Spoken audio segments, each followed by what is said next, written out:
Bismillahirrahmanirrahim. Assalamualaikum warahmatullahi wabarakatuh.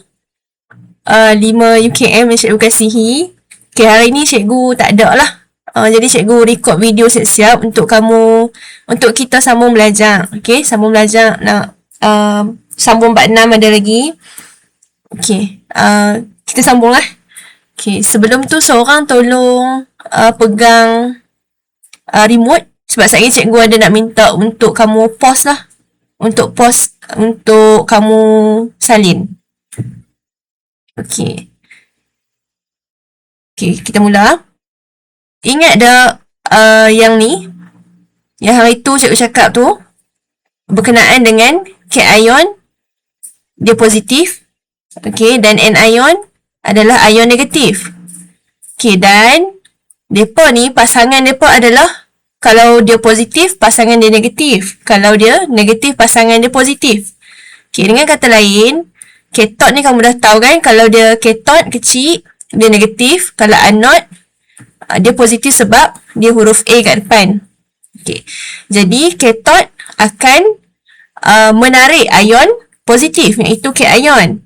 Anod akan menarik ion negatif, iaitu anion. Okay, settle. Dan juga hari tu, kamu dah tahu, kita dah main pilih-pilih. Kita dah ingat tak lagi? Contohlah kalau cikgu bagi, larutan kuprum klorida. Okay, CuCl2, kuprum klorida. Betul tak? Okay. Kamu, dalam larutan, ingat tak ada H plus dan OH minus? Wajib ada. Ingat kan? Okay, dalam larutan, sebab larutan ni dia ada air. Jadi, dalam tu mesti ada ion H plus dengan OH minus. Okay, dan kuprum klorida macam biasalah. Kuprum adalah Cu2 plus dan Cl ni adalah klorida lah. Dipecahkan macam tu. Okay, jadi hari tu kita dah belajar macam mana nak memilih. Okay, macam mana nak memilih ion-ion yang ada di dalam elektrolit. Ingat ada elektrolit yang cecair tu lah, sama ada larutan atau leburan. Okay, jadi hari tu kita pilih secara mengikut kedudukan ion dalam siri elektrokimia. Okay, kita pilih kalau dia duduk lebih bawah, kita akan pilih dia untuk dinyah cas. Maksudnya dia akan terpilih untuk dinyah cas. Okay, lumrahnya lah. Okay. Maksudnya Cu2 plus ni cikgu tik tu sebab dalam ni dia adalah kedudukan dia lebih bawah berbanding siapa? Berbanding hidrogen. Manakala OH minus terpilih sebab dia lebih bawah berbanding klorida lah. Okay, settle. Betul tak? Okay, tapi sebenarnya yang tu adalah satu faktor pemilihan. Okay, satu je faktor. Ada lagi 2 faktor cikgu tak bagi tahu kamu lah. Yang ni faktor paling utama, kedudukan ion dalam siri elektrokimia. Maksudnya ion apa yang dia ion tu dipilih berdasarkan apa? Oh, yang pertama sekali dia berdasarkan kedudukan ion dalam siri elektrokimia. Okay. Cikgu nak bagi tahu lagi faktor lain lah. Faktor lain. Tapi sebelum tu cikgu nak minta kamu salin yang ni dulu. Okay. Okay, ini adalah mnemonik untuk ingat susunan cation lah. Kalau nak kahwin, mesti ada zakat fitrah supaya perkahwinan hingga ke akhirnya. Okay, yang ni dia punya mnemonik lah. Cikgu nak kamu akronim lah. Okay, cikgu nak kamu salin dulu. Seorang tolong pause dan salin, dan di belakang nama ion ni cikgu nak kamu tulis, buat kurungan, tulis dia punya simbol ion lah. Macam kalium kan K plus kan. Okay, natrium Na plus, kalsium Ca2 plus, magnesium Mg2 plus, kamu buat sampai argentum. Boleh rujuk buku kamu lah, kan dalam buku teks ada ni kan. Okay, ada depa ni kan. Okay, kamu buat macam ni lah. Tapi cikgu nak ada yang perkataan ni, kalau nak kahwin ni lah. Okay, boleh pause sekarang.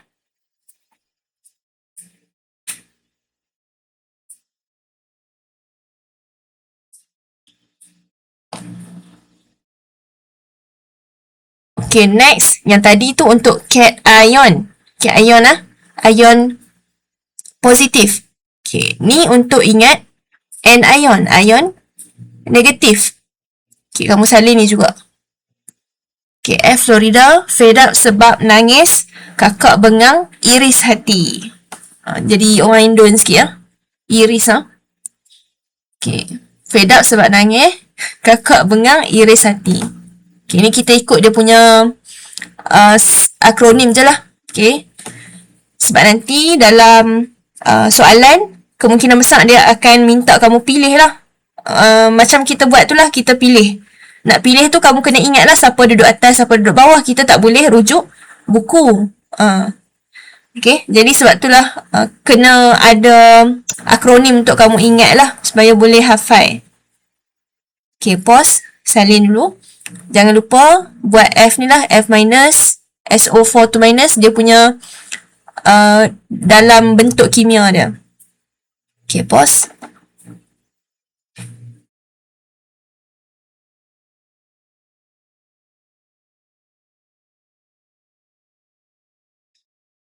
Okay. Settle yang tu, cikgu nak bagi tahu ada faktor lain Selain daripada faktor susunan di dalam siri elektrokimia ni, kita ada faktor yang lain, iaitu faktor yang kedua adalah kepekatan elektrolit. Okay. Sebenarnya, kedudukan ion ni hanya terpakai apabila faktor ini digunakan kalau kepekatan larutan tu cair.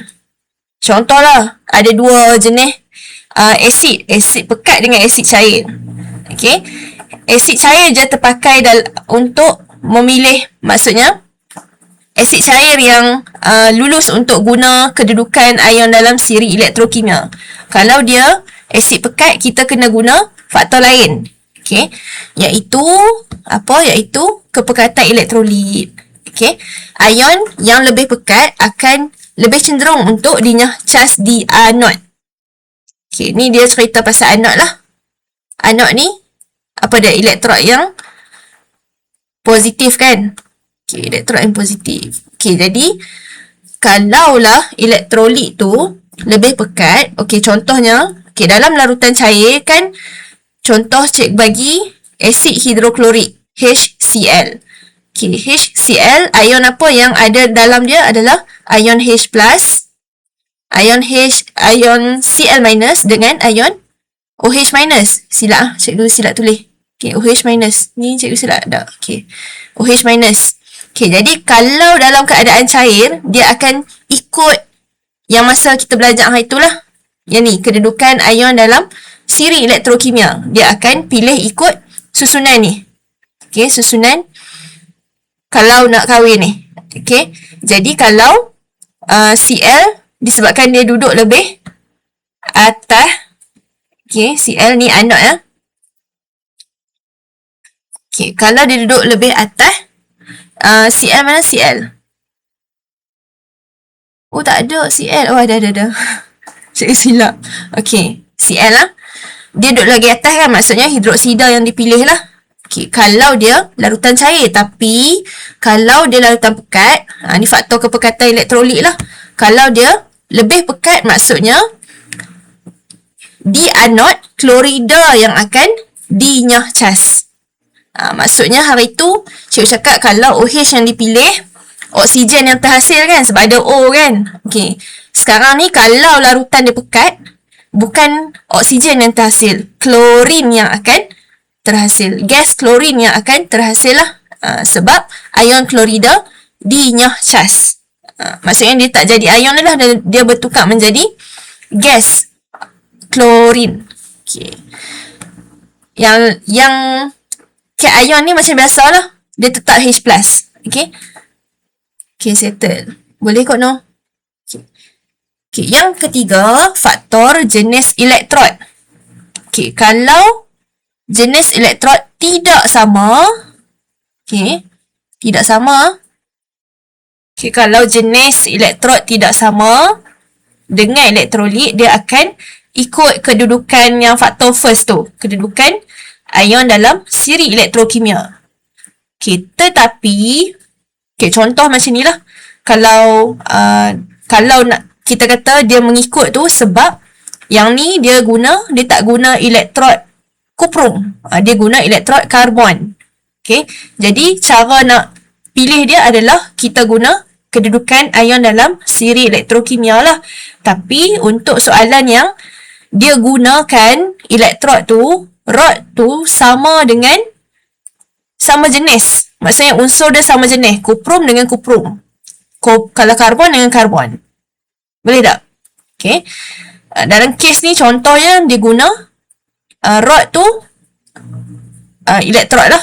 Okay. Elektrod tu dia guna kuprum untuk anod dengan katot. Okay. Dan elektrolit yang dia guna adalah kuprum juga. Kuprum apa? Kuprum sulfat. Jadi dia sama jenis logam lah dengan elektrolit.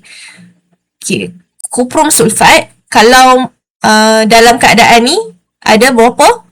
Dia larutan kan? Okay, larutan. Kuprum sulfat dia ada kuprum 2+, Cu2+ dengan H+. Okay, macam biasa kita pilih yang lebih bawah. Maksudnya pilih macam biasa.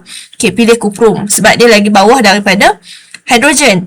Dan sulfat dengan hidroksida lagi bawah, jadi kita akan pilih ion hidroksida. Okay, yang ni macam biasa, cuma pemerhatian dia kita akan nampak apa? Disebabkan elektrolit tu, ayak tu, larutan tu sama jenis dengan logam yang pada elektrod tu, hasil dia apa? Hasil dia anod. Okay, yang positif ni, elektrod positif ni akan menipis. Maksudnya kuprum pada, dalam kes ni lah kuprum kan. Okay, kuprum akan menipis pada anod. Dan dia akan pi dekat katot lah sebenarnya. Menipis tu sebab unsur tu dia bergerak. Okay, ion kuprum tu dia bergerak melekat pada katot lah. Hasil dia katot akan menebal. Macam tu kisah dia. Tapi pemilihan dia sama juga. Cumanya hasil dia nanti lain sikit lah. Hasil dia lain sikit. Sebab apa? Sebab dekat katot tu bukannya oksigen yang dihasilkan.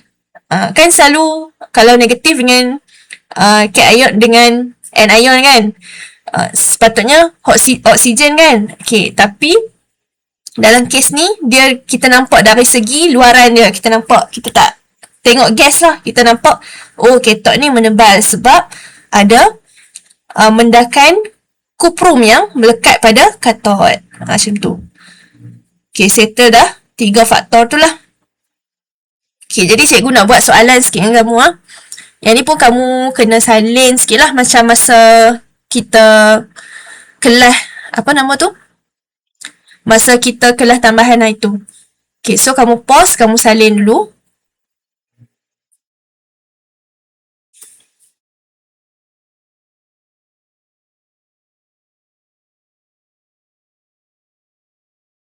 Okay, jadi dia kata dalam kes ni, dia bagi dekat kamu ada 2 jenis elektrolit.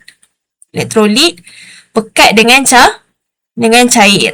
Okay, jadi tadi kita ada belajar tentang faktor kepekatan elektrolit kan. Okay, kalau cair pilih macam biasa, ikut kedudukan dalam siri elektrokimia, lagi bawah lagi menang lah. Okay, tapi kalau pekat dia akan memilih, kamu boleh nampak lah, dia memilih klorin.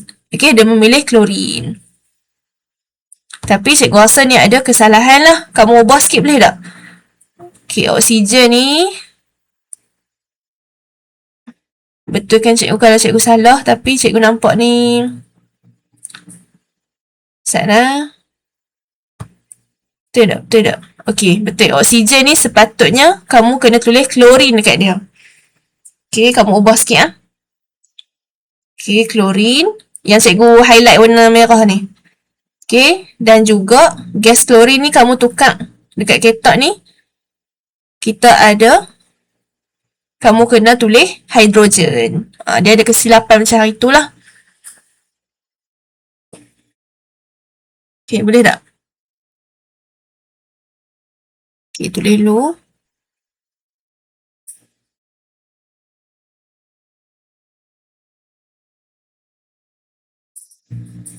Okay, lagi sekali oksigen tukar jadi klorin, klorin tukar jadi hidrogen. Okay, jadi macam biasalah kamu tulis lepas semua ni pun boleh ubah. Hipotesis, lepas hipotesis, pemerhatian, lepas pemerhatian, apa lagi? Inference, kesimpulan. Dah, yang tu lah. Boleh. Maksudnya tak ada definisi secara operasi lah, dia pergi kepada kesimpulan. Kesimpulan ni sebenarnya cara tulis dia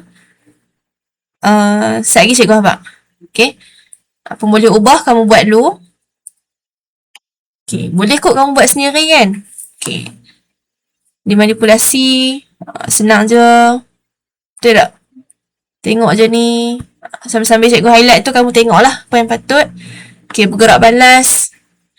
Kamu ikut balik macam yang masa kelas tambahan itu. Apa yang kita tulis. Hasil pada anod dan katot lah untuk bergerak balas. Hasil pada anod dan katot. Okay, untuk dimalarkan, apa yang sama? Jenis. Okay, boleh jawab sendirilah jenis apa?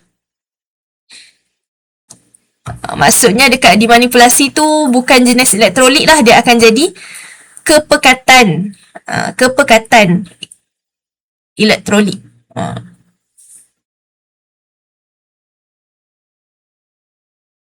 Okay, hipotesis. Semakin. Tak boleh semakin lah. Dia kena jika. Jika maka.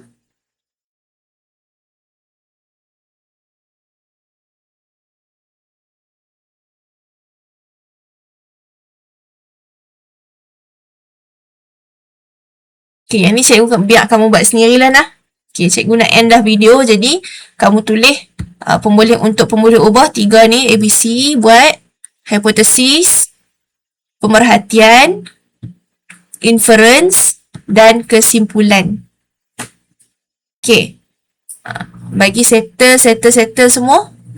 Lepas tu, kira habis lah kita punya pembelajaran hari ni.